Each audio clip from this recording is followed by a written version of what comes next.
Hello, magandang araw mga kapitbahay. Kung ikaw ay naghahanap ng bahay na single attached, malapit lang sa Metro Manila, corner lot, foreclosed at ready for occupancy na.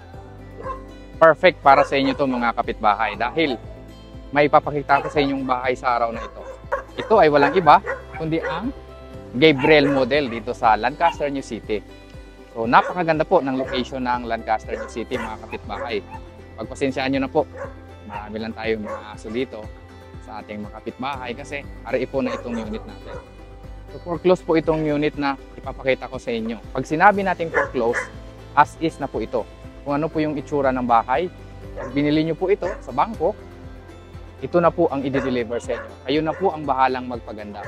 Ang kagandahan sa bahay na ito ay corner lot. Ang lot area natin dito ay 173 square meter. At ang floor area naman ng bahay ay 84 square meter. Napakaganda po dahil single attached po ito. Yung roofing natin dito, tigula po. By the way, I am G.A. Marcelino, your trusted PRC accredited property consultant, your friendly kapitbahay. Samahan niyo po ako. Tignan natin kung anong itsura ng foreclosed na bahay na ito dito sa Lancaster, New City. Ito ang Gabriel model dito sa Lancaster, New City. Located po ito sa General Trias, malapit sa SM City General Trias. Around 30 to 40 minutes, nasa Manila ka na kapag kumuha ka ng bahay dito. So ito po yung mga foreclosed natin na unit na ino-offer dito sa Lancaster, New City through bank financing. Pwede rin spot cash or deferred cash. Kung makikita nyo naman po mga kapitbahay, mula doon sa kanto na yan hanggang dito sa kabilang kanto. At yung floor area mismo ng bahay is 84 square meter. Malaki po ang floor area. At meron tayong 3 bedroom dito, 2 toilet and bath. Isang bedroom sa baba, isang toilet sa baba, 2 bedroom sa taas kasama na yung master's bedroom, at isang toilet and bath. Kung makikita nyo po, malaki pa yung harapan ng bahay. Ito siya. Yan. Diba, malaki po ito. Foreclosed. As is where is. Ito yung pwede nyong gawing lanay, garden. Ito naman yung magiging garage area ninyo. Malawak po. Napakalaki kasi 175 square meter ito. Hanggang dito sa likuran, ito po yung magiging property line ninyo. Pati rin dito sa likod. Napakalaki po. Kaya pag kinuha nyo yung bahay na ito, hindi kayo magsisisi dahil 5.5 million ito. Actually, nagustuhan ko talaga itong unit na ito mga kapitbahay kasi napakalawak ng kanyang space. Yan. Kasya dito kahit 4 na sasakyan, no? SUV or sedan. So, hindi lang ako makapasok doon sa harapan kasi sarado. Dito tayo dadaan sa likod. Tingnan nyo yung itsura ng bahay. Maayos pa ito. Itong area na yan, pwede nyong gawing dirty kitchen at saka laundry area. Maganda po kasi malaki yung ating lot area. Pagpasok natin dito sa unit ng Gabriel, ito yung makikita natin. So, nandito ako sa may bandang likurang part. Yan, ito yung area na ito. Pwede nyo siyang gawing sala or living area. At dito naman yung inyong magiging dining area. Pero kung ako tatanungin ninyo, I would suggest, pwede nyo rin ilipat dito sa labas yung dining area ninyo para maluwag yung inyong sala. So, luma na itong bahay na ito, around siguro 8 years or 7 years.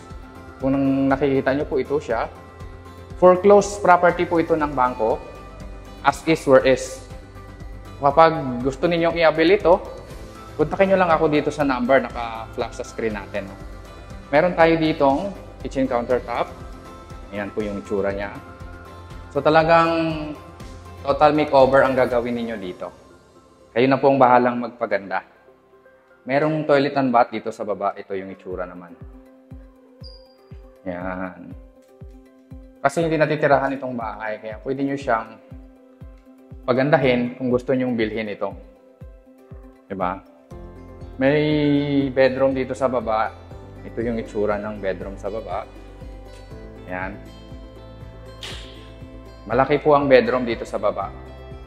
Malawak. Kung gusto nyo gawing guest room, office, or whatever, dito pwede nyo gawing storage ng mga sapatos ninyo. Malaki ang bedroom sa baba.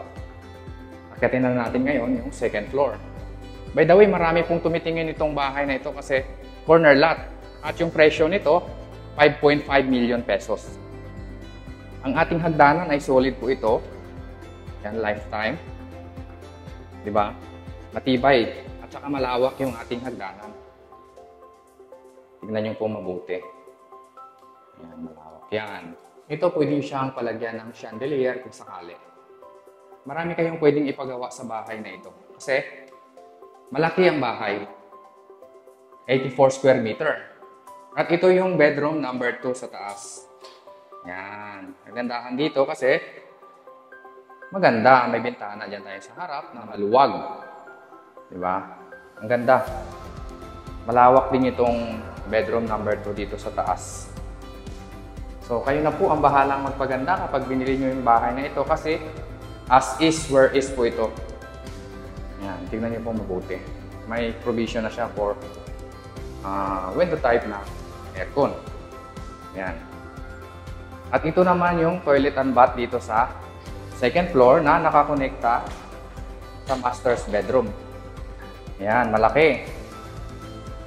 Ito, malaki po yung ating master's bedroom na toilet and bath na connected din sa ibang kwarto. Yan, malaki po ito. Pwede nyo palagyan ng glass sa area na to eh. So, total makeover talaga yung gagawin nyo dito. As is, where is. Kasi, foreclose ito. Property ng bangko. Ito naman yung ating master's bedroom. Ayan, di ba? Ang laki. Maluwag. Ganda kasi maluwag. May mga bintana sa mga gilid at saka sa harapan. So kung gusto nyo pong mag-avail o kung gusto nyo mag-inquire sa unit na ito, corner lot po ito mga kapitbahay. Kontakin nyo lang ako sa number ko nakalagay sa screen. Once again, I am J.M. Marcelino, your trusted PRC accredited property consultant, your friendly kapitbahay. Huwag nyong kalimutang kumontak sa akin para mag-inquire. See you there. Bye-bye.